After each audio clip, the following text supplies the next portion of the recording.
Nanubabo kabalen, kumusta kayo po? My name is Louie and welcome to We're in Pampanga, where we help businesses promote their products and services to our We're in Pampanga community. So for today's vlog, we would like to thank Chick and Claw for sending us these dishes, guys. Obviously, sa front row natin, you will notice we have 5 sets of sushis, and at the back, which is our second row, we have another mysterious boxes. So si Chick and Claw, guys, ay naging popular sa kanilang mga seafood Caribbean cart and amazing chicken, Korean style, mga iba-ibang flavor dyan. We are introducing you a new line of their menu. Again, na-introduce ko na kanina, these are sushis. And at the back, yan, second row natin, meron tayong mga ramen on the go. Mind you guys, these are not ready to eat ramen. Actually, these are ready to cook ramen. Ayaw na ayaw mo kasing ita-travel yung cooked ramen na ita-take out for several reasons. Probably, ang isa dyan ay magkakaroon ka ng inconsistency sa noodles. You would also want your ramen to be hot. Kapag i-reheat mo sa bahay yan, magkakaroon na ng mga inconsistencies yung mga ibang ingredients. Chicken Claw came up is itong mga ready to cook ramen natin. So let me just open one box for you guys. Inside our box, of course, for this one, this is tonkatsu ramen. At the bottom, you have your soup. Tapos meron tayong noodles dyan, boiled egg, and then the meat, and some other ingredients.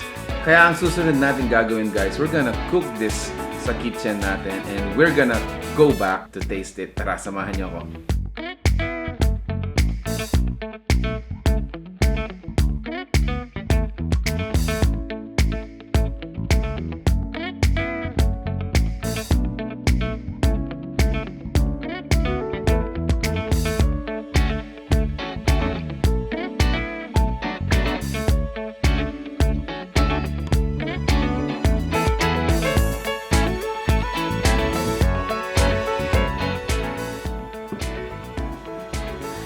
Alright, so back to our recording room from our kitchen. Naluto na natin yung ating tonkatsu ramen. Let's taste it.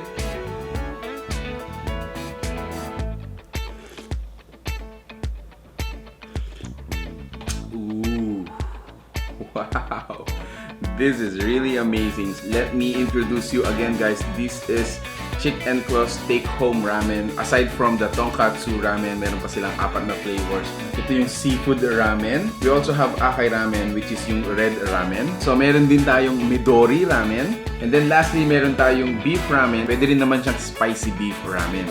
Okay, so for the Maki, let me give a rundown. So meron tayong Dynamite roll, Dragon roll, Sriracha Tuna roll, California Maki, and then lastly, one of the popular sushis na alam natin, Volcano Maki. Price of these Makis are gonna be available flashing on your screens right now.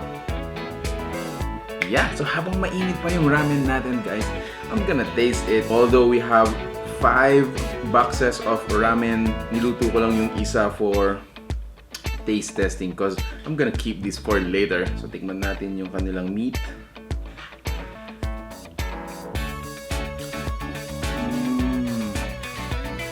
Wow, not even a taste of Filipino ingredients malalasahan mo dito. This is absolutely a taste from somewhere else. So sabi ni Chick and Claw, this is an original taste from Tokyo, Japan.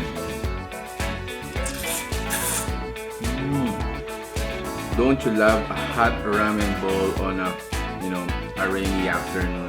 So if you're interested to try this take-home ramen by Chick and Claw, make sure to check out their fan page. Order from them, guys. They're gonna deliver it straight to your doorsteps.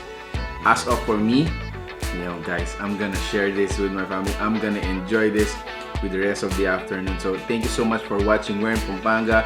I hope you stay safe, guys, and hope to see you on the next video. Bye!